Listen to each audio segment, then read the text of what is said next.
This is not who I normally am.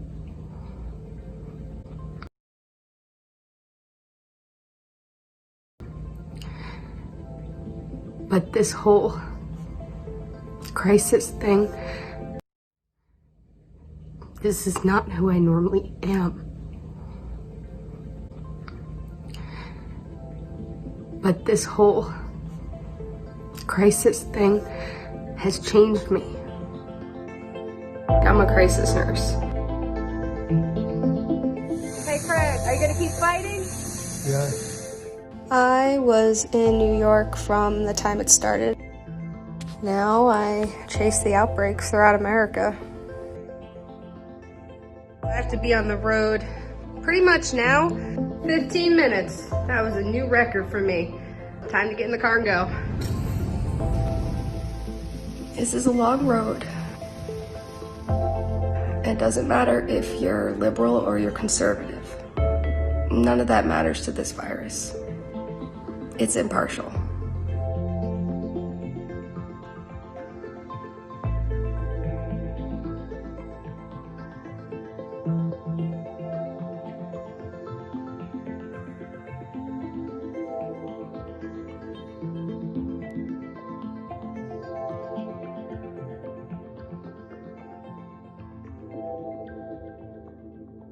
More and more nurses want to speak out, because only we're allowed to see what goes on inside these hospital walls. Second code of the day this afternoon. And that's probably not going to be the only one. A traveling crisis nurse, pretty much we are called in last minute and are paid to help hospitals in any area that needs help and is struggling from COVID-19. We can see where the next outbreak's happening by the amount of money that they're paying.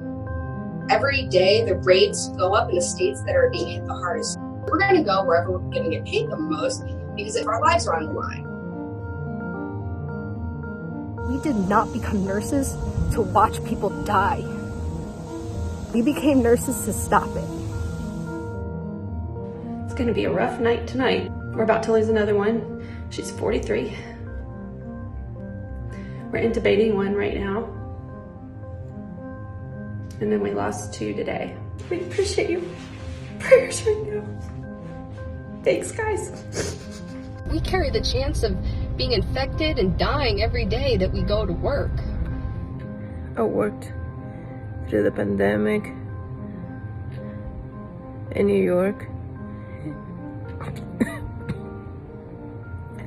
And then I came to Texas to help.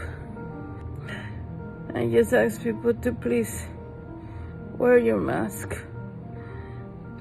Even with all the precautions I took, I still get sick. I was in New Jersey first, and then I was in New York City, then Arizona, then Victoria, Texas, and now I'm in a different part of Texas. Everything's gonna be okay. Everything's gonna work out. It's gonna suck when I get there. How much you wanna bet it's gonna be a cluster? But that's my job, is to help untangle those clusters. So I used to be a Republican.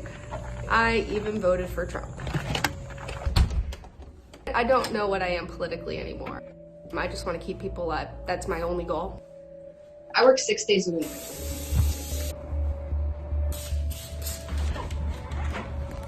I work from 7 a.m. to 7 p.m.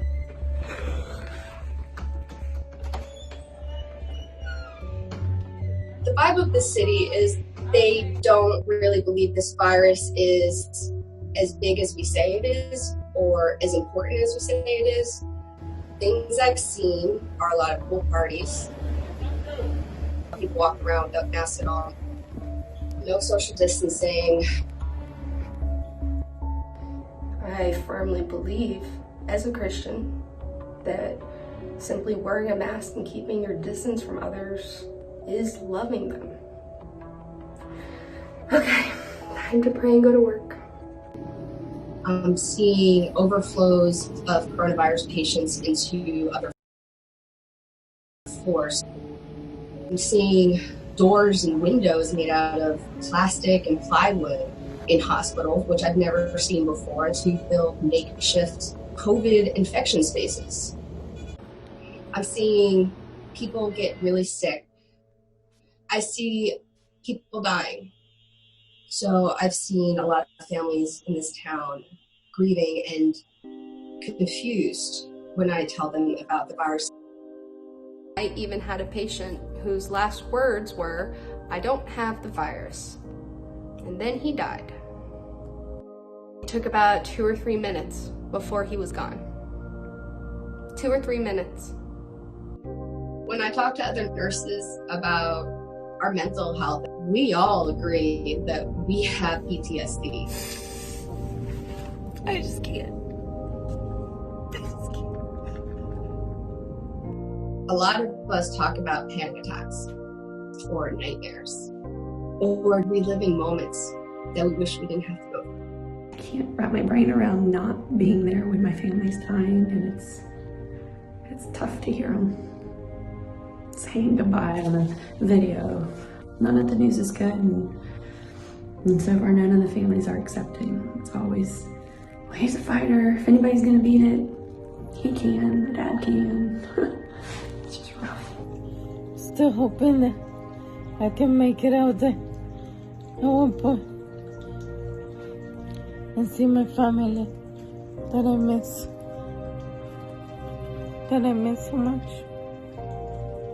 I spent the day in this room and nobody comes here except for, the nurses. It's been really tough.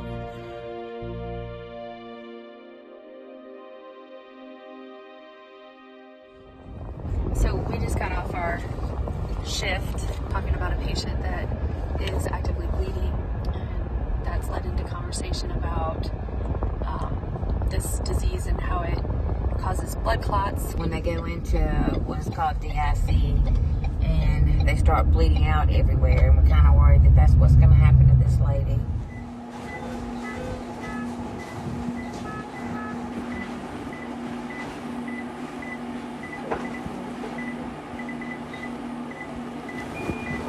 I have to put one more tube in. Here's my hand. Oh my god. Oh my god. Like, why is there so much blood? I don't know. She's VIC. She's gonna bleed out. She's a full cone. She's a full cone.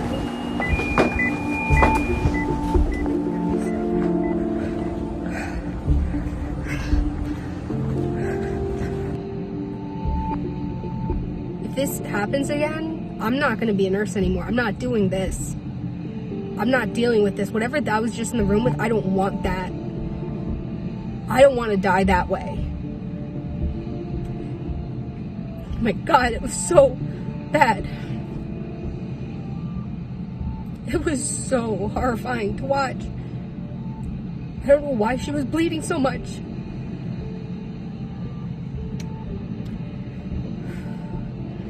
I don't want whatever that was. I want everybody to know how much I hate COVID, and I hate people that think it's a hoax, because you're not here and you're not taking care of these families, and you're not holding the hand of the dying, and you're not watching somebody that can't breathe and there's absolutely nothing you can do. So up yours if you're one of those. Just up yours. I am going to get tested tomorrow. I have a really bad headache. I really hope I don't have what I just saw today.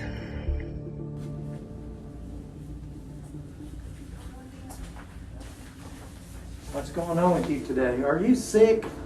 Have a headache and fatigue. I'm a COVID crisis nurse. I'm not the same person that I used to be. I miss who I used to be. Who I used to be is better than who I am now. I still appreciate my life, trust me. And I know we're not promised tomorrow. But how did we get here? How did our country as a whole get to the place we're in now?